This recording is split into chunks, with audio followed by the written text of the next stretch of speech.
Yeah, I'll do my best here. Congratulations to North Carolina. First time I've been here, played here, and tremendous program. Great leadership with Coach Forbes. They have great players. We held the trophy last year, and I am as equally proud of my team and our program today as I was that day. And where we were, middle of SEC play, to right now is one of the most gratifying, coaching years of my entire life. And I love these guys. The achievement, the accomplishment, that's obviously what we're here to do. Literally means nothing to me. I have a broken heart just simply because I wanted to go to practice on Wednesday. And I love these guys. This is special right here, what this young man did tonight. He's an elite pitcher. Somebody should sign him. If anybody in professional baseball is paying attention, they'll sign Will Helmers. But last year he wasn't even on the roster in Omaha. But you're allowed the 40-person deal, and you can figure out who the first person I would put on there as an extra was Will, because of what he means to our team and our program. In true team fashion, never one time in the 3 years that I've known him asked what was in it for him, or status, or anything. It was all about LSU baseball and our program. And he's probably the best example of what we want to be about, what being a man is all about. And I'm certainly proud of him and proud of our team. I'll never forget this week the rest of my life. Congratulations again to North Carolina, but broken heart tonight.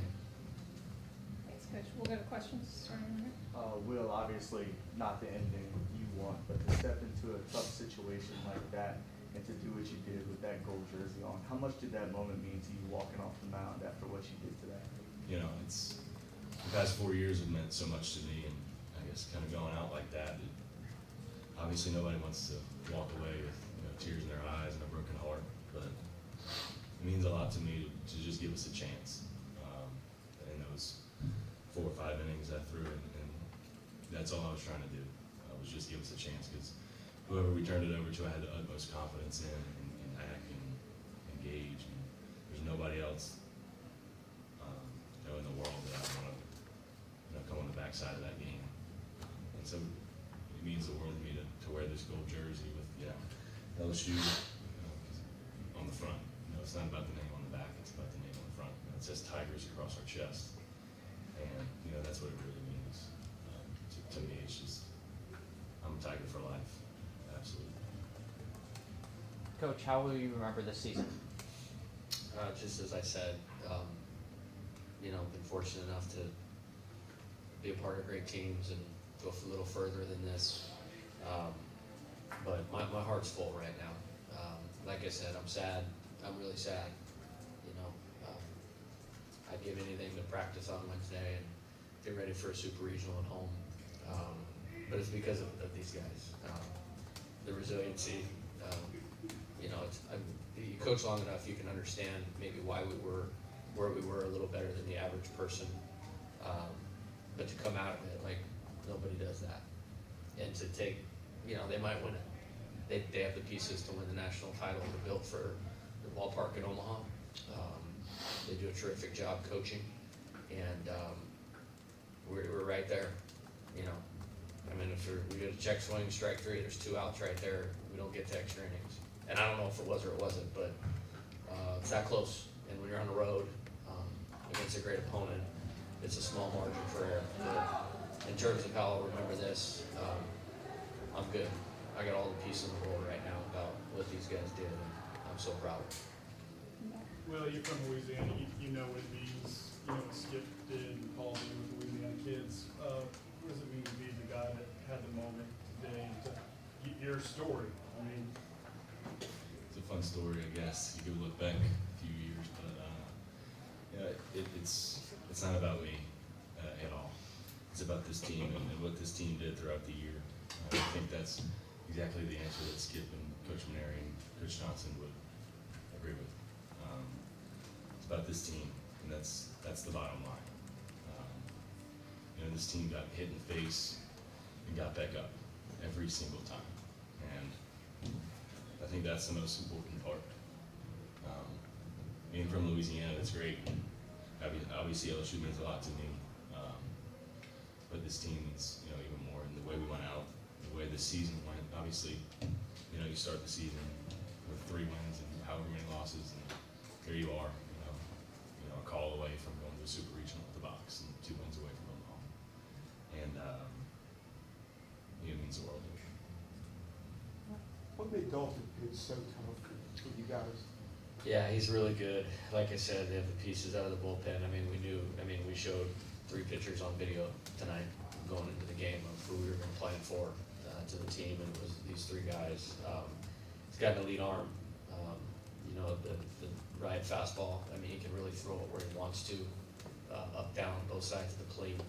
And then, his secondary stuff was good enough tonight to get us off of that. And he made it really hard. That's why we were trying. Obviously we're trying to win the game in 9 innings because he wasn't given anything. Jay, your team obviously played on the biggest stage last season out in Omaha, but the 2 games between these 2 teams the last couple of nights, has it been pretty befitting of some high caliber, tournament baseball, would you say? Yeah, and hey, you got to put somebody somewhere. This is just, if we didn't play this week, we probably would have played next week, and somebody would have had to lose. I'm honored to be a part of a game like that. I'm honored to be a part of a regional like this. And like I said, my whole life is built around Omaha and getting these guys there. And literally, the College World Series only meant we could keep doing what we were doing, because there was something incredibly special about it. And it's just hard right now. And again, it's not about putting another banner up or any of that. It's this. I did not want to step out of this deal that we had going on in our lives right now. Yeah, Coach, just kind of how this game encapsulates the past month and a half for you guys. Piecing together things, guys just finding a way to give yourself a chance to win. Did you feel that tonight? Yeah, outside of maybe one more hit, we had a guy in third with 2 outs in the first. I think there was a guy in second in the fourth or the fifth, with 2 outs, to maybe get a little bit more of a spread, to put a little more pressure, on them. But he was unbelievable. We left them in. I did not think they were seeing him very well. And then, 71 pitches, got to be a career high. Obviously, I know you might have thrown more in South Carolina last year. And talk about a story. We're leaving them in to save the rest of the team when we're getting beat 13-4 or something like that to this tonight. And then I felt great about where we were. I thought Nate was a completely different look than him, and I thought, Gage is completely different than both of them. And we'd set this plan in motion before we came here that's what we would do, and they executed. Gallagher got it going, so there's no way we were going to let him beat us. Again, right there. And you credit Madeira for staying on the ball and putting the ball in play, and it was just the whole game there at the end. We were this close. If we don't, I don't know what happened on the fly ball or the line drive. Ball was scorched. I don't know what happened, but if that's caught, we're in the dugout. It's a different deal. They have to play, and let's say everything else plays the same, they have to play tighter to be able to throw them out on the ball hit. And Josh's ball gets over his head, and we're in a super regional, and it's just that thin. But I'm good because of how we prepared and how we competed. Will, you're one of the more trusted leaders on this team. Guys like you, guys like Hayden, guys like Josh. What's the message you leave for some of the younger guys? Jake, Ashton, Steven. What's the message you leave for those guys as you move on from the program and they start to step into those leadership roles? Right. I think the message is just look on the field. That's a blast they're having. They're a great team. They're an awesome team. We got some real competitors, but that's where you want to be. And I think, the guys coming up in this program have, that platform and can do that every year. And so, keep competing like we did this year. That's the model of compete. There haven't been a team that's part of a team that's come together so well. Just through the ups and the downs, the roller coaster. And this team has competed like hell. And for those younger guys, it's a matter of just staying with that, continuing.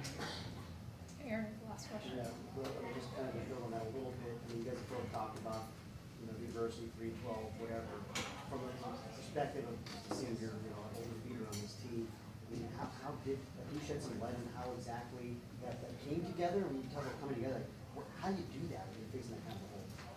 It's, obviously we dug ourselves into a hole, and, it's a matter of getting with coaches and other players, other leaders, Trubinsky, Malazzo, all these different guys that we have on our team have been through this before. Like my freshman year, we were 3-9, starting the SEC and, kind of maneuvering through that and, had a kind of platform. We've been through that before, and those guys had too, but, getting with Coach Johnson and all the rest of our coaching staff, those are the best leaders that we could ever look on. And they gave us the model for winning